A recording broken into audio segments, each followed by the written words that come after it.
नमस्कार मेरे प्यारे भाइयों और बहनों, दिल से आपका स्वागत है। आज हम फिर एक बार हाजिर हैं आपके लिए कुछ ऐसी ही धमाकेदार और दिल को छू लेने वाली खबरों के साथ। अगर आप पेंशन धारक हैं या फिर सरकारी नौकरी में हैं तो ये वीडियो सिर्फ आपके लिए है, क्योंकि आज हम जो बातें करने वाले हैं वो सीधे सीधे आपकी जेब और आपके भविष्य से जुड़ी है। देश भर में इन दिनों पेंशन को लेकर हलचल मची हुई है। सरकार ने कुछ ऐसे संकेत दिए हैं, कुछ ऐसे फैसले लिए हैं जिससे लगता है कि अब पेंशनर्स की किस्मत का ताला खुलने वाला है। लेकिन ये इतना आसान नहीं है। चलिए बिना किसी लाग लपेट के सीधे मुद्दे पर आते हैं और समझते हैं कि आखिर पूरा मामला क्या है। सबसे पहले बात करेंगे उस तूफानी खबर की जो EPS 95 यानी कर्मचारी पेंशन योजना से जुड़ी है। ये कोई साधारण अपडेट नहीं है, ये एक ऐसा उलटफेर है जो लाखों बुजुर्गों की जिंदगी बदल सकता है। कहा जा रहा है कि एक बड़ा फैसला होने जा रहा है जिसके बाद पेंशन धारकों के खाते में भारी बढ़ोतरी के साथ पैसा आने वाला है। लेकिन ये होगा कैसे, इसके पीछे क्या वजह है, ये सब जानना आपके लिए बेहद जरूरी है। फिर हम चर्चा करेंगे उस ज्वलंत मुद्दे पर जो अभी दिल्ली के जंतर मंतर पर गूंज रहा है। एक ऐसा आंदोलन, एक ऐसा धरना जिसने पूरे प्रशासन की नींद हराम कर दी है। अशोक राउत जैसे नेता ने पेंशनर्स को एकजुट करके ऐसा ऐलान किया है कि सरकार की सांसें अटक गई हैं। जंतर मंतर की सड़कों पर बुजुर्गों की चिलचिलाती धूप में बैठे चेहरे, उनकी आंखों में बसी उम्मीद और सरकार से मांग की आवाज, इसकी पूरी कहानी हम आपको बताएंगे। और अंत में हम बात करेंगे उस खुशखबरी की जो हर सरकारी कर्मचारी का सीना चौड़ा कर रही है। हाँ, मैं बात कर रहा हूं 8वें वेतन आयोग की। लेकिन इसमें भी एक नया मोड़ आया है। एक नया फैमिली फॉर्मूला पेश किया जा रहा है जिसकी मदद से आपकी बेसिक सैलरी में 66% तक का उछाल देखने को मिल सकता है। पेंशन का गणित कैसे बदलेगा, 8वां वेतन आयोग कब लागू होगा और ये फैमिली यूनिट का फॉर्मूला आखिर क्या है, ये सारी बातें हम बड़ी ही स्टाइलिश और सरल भाषा में समझाएंगे। तो देर किस बात की, वीडियो को अंत तक देखिए, क्योंकि अगर बीच में छोड़कर गए तो शायद वो जानकारी हाथ से निकल जाए जो आपकी जिंदगी बदल सकती है। चैनल सब्सक्राइब करना मत भूलिएगा, वीडियो को लाइक कीजिए और अपने हर उस दोस्त, रिश्तेदार या परिचित को शेयर कीजिए जो पेंशन का इंतजार कर रहा है या सरकारी नौकरी में है। तो चलिए शुरू करते हैं ये दिलचस्प सफर। अब सबसे पहले EPS 95 की पेचीदा दुनिया में चलते हैं और समझते हैं कि आखिर ये बड़ा फैसला क्या है। दोस्तों, EPS 95 यानी कर्मचारी पेंशन योजना जो साल 1995 में शुरू हुई थी। ये योजना उन करोड़ों कर्मचारियों के लिए सुरक्षा कवच है जो नौकरी के दिनों में EPFO में योगदान करते हैं। लेकिन पिछले कुछ सालों में इस योजना को लेकर काफ़ी विवाद हुए, काफ़ी मांगे उठी और सुप्रीम कोर्ट तक में केस चले। और अब एक बार फिर से पेंशनर्स ने हाथ में तख्तियां लेकर सड़कों पर उतरने का फैसला किया है। सोमवार के दिन देश भर के कई हिस्सों में पेंशनर्स ने प्रदर्शन किया। उनका एक ही नारा था, हमारा पैसा हमारा हक। उनका कहना है कि आज के इस महंगाई के दौर में जहां दूध सब्जी से लेकर बिजली पानी तक सब महंगा हो गया है, वहीं उनकी पेंशन सालों पुराने उसी स्तर पर अटकी हुई है। एक वक्त था जब 1000 रुपए में परिवार चल जाया करता था, लेकिन आज 1000 से मुश्किल से 2 वक्त का खाना ही मिल पाता है। ऐसे में उनकी परेशानी का अंदाजा लगाना मुश्किल नहीं है। तीसरी मांग उन कर्मचारियों से जुड़ी है जो किसी वजह से EPS 95 का हिस्सा नहीं बन सके। कई निजी कंपनियों में काम करने वाले ऐसे कर्मचारी हैं जिन्हें या तो इस योजना में शामिल नहीं किया गया या फिर वे खुद नहीं जुड़ पाए।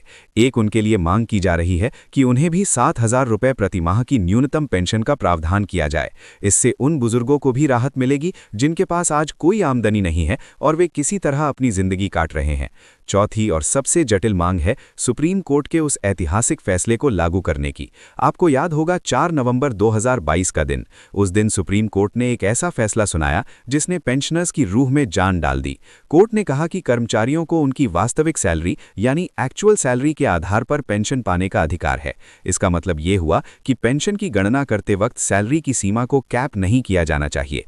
अगर किसी कर्मचारी की सैलरी 50,000 थी तो उसकी पेंशन भी उसी हिसाब से बननी चाहिए, न कि 15,000 पर कैप करके। लेकिन इस फैसले के बाद भी इसे सही तरीके से लागू नहीं किया जा रहा है।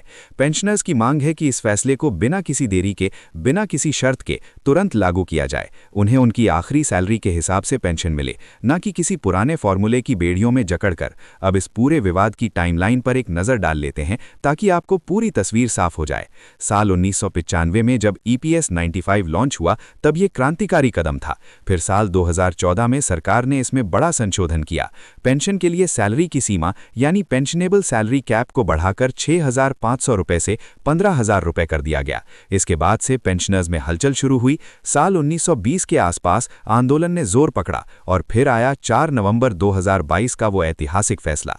सुप्रीम कोर्ट ने संशोधन को तो मान्य किया, लेकिन साथ ही उन कर्मचारियों को जो हायर पेंशन के हकदार थे और पिछली बार चूक गए थे, एक बार फिर से विकल्प देने का मौका दिया, यानी उन्हें फिर से अप्लाई करने का सुनहरा अवसर मिला। इसके बाद साल 2023 में ईपीएफओ ने हायर पेंशन के लिए प्रक्रिया शुरू की और अब मार्च 2024 में पेंशनर्स ने अपनी सभी बकाया मांगों को पूरा करने के लिए 3 दिवसीय बड़े धरने की रणनीति बनाई है। ये धरना बेहद अहम है क्योंकि अब पेंशनर्स के धैर्य का बांध टूट चुका है। अब दूसरे मुद्दे पर आते हैं जो इन पेंशनर्स के आंदोलन का केंद्र बना हुआ है। जी हां, मैं बात कर रहा हूं दिल्ली के जंतर मंतर की। ये वो जगह है जहां आम आदमी की आवाज बुलंद होती है और अब यही जगह पेंशनर्स की आवाज से गूंजने वाली है। कमांडर अशोक राउत के नेतृत्व में राष्ट्रीय संघर्ष समिति ने ऐलान किया है कि पेंशन भोगी सोमवार से 3 दिवसीय धरना प्रदर्शन पर बैठेंगे।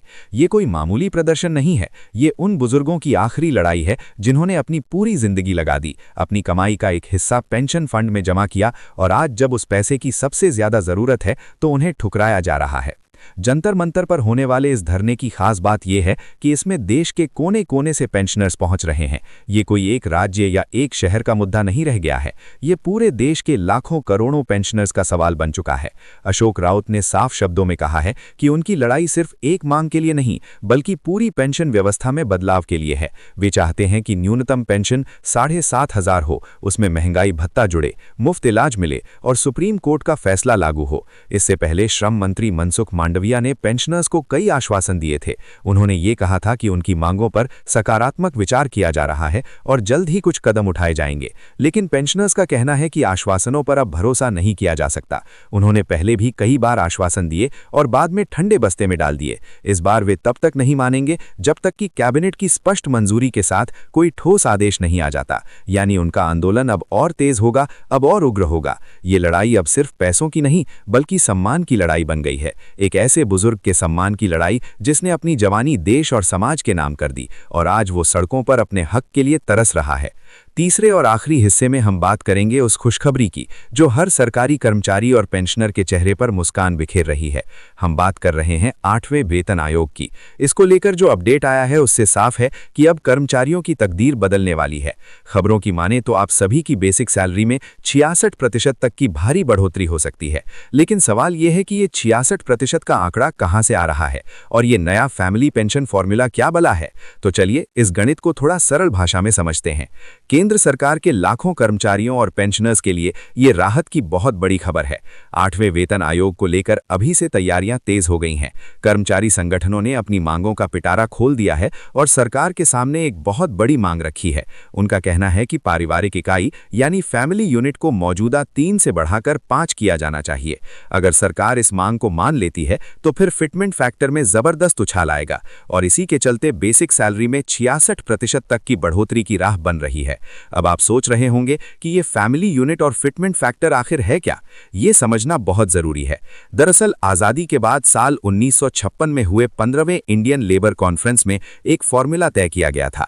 इसी फॉर्मूले के आधार पर सरकारी कर्मचारियों की न्यूनतम सैलरी तय की जाती है।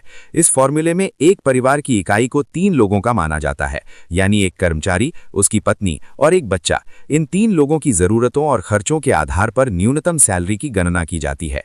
लेकिन अब कर्मचारी संगठनों का तर्क है कि यह फॉर्मूला पुराना और बेमानी हो चुका है। आज के समय में परिवार की जिम्मेदारियां बहुत बढ़ गई हैं। 2 बच्चों की पढ़ाई, बुजुर्ग माता पिता का खर्च, बढ़ती महंगाई ने हर घर की कमर तोड़ दी है। ऐसे में सिर्फ 3 लोगों के हिसाब से सैलरी तय करना बिल्कुल सही नहीं होगा। इसलिए उनकी जोरदार मांग है कि फैमिली यूनिट को बढ़ाकर 5 किया जाए, जिसमें कर्मचारी, उसकी पत्नी, 2 बच्चे और माता पिता में से कोई एक शामिल हो। अब सबसे दिलचस्प सवाल यह है कि अगर यूनिट 3 से बढ़कर 5 हो जाती है तो सैलरी पर क्या असर पड़ेगा? एक्सपर्ट्स का कहना है कि अगर पारिवारिक इकाई बढ़ती है तो इसका सीधा मतलब है कि सैलरी में भी उसी अनुपात में बढ़ोतरी होनी चाहिए। 3 यूनिट की जगह 5 यूनिट यानी करीब 66% की बढ़ोतरी। इसी वजह से फिटमेंट फैक्टर में भी बड़ा बदलाव आएगा। आपको बता दें कि फिटमेंट फैक्टर वो गुणांक होता है जिससे पुरानी बेसिक सैलरी को गुणा करके नई बेसिक सैलरी तय की जाती है। इसे एक उदाहरण से समझते हैं। मान लीजिए किसी कर्मचारी की मौजूदा बेसिक सैलरी 18,000 है। साल 7वें वेतन आयोग में फिटमेंट फैक्टर करीब 1.66 के आसपास था। अगर 8वें वेतन आयोग में भी यही फैक्टर रहा तो उसकी सैलरी बढ़कर करीब 32,000 के आसपास हो जाएगी। लेकिन अगर सरकार 5 यूनिट वाले फॉर्मूले को मंजूरी दे देती है और फिटमेंट फैक्टर बढ़कर 2.42 हो जाता है तो उसी कर्मचारी की बेसिक सैलरी सीधे 43,000 के पार पहुंच सकती है, यानी करीब 25,000 का सीधा फायदा। ये कोई मामूली बढ़ोतरी नहीं है, ये एक ऐतिहासिक छलांग होगी। बेशक ये अभी सिर्फ एक मांग है और संभावनाओं के दायरे में है। सरकार इस मांग पर क्या फैसला लेती है, लेकिन इतना तो तय है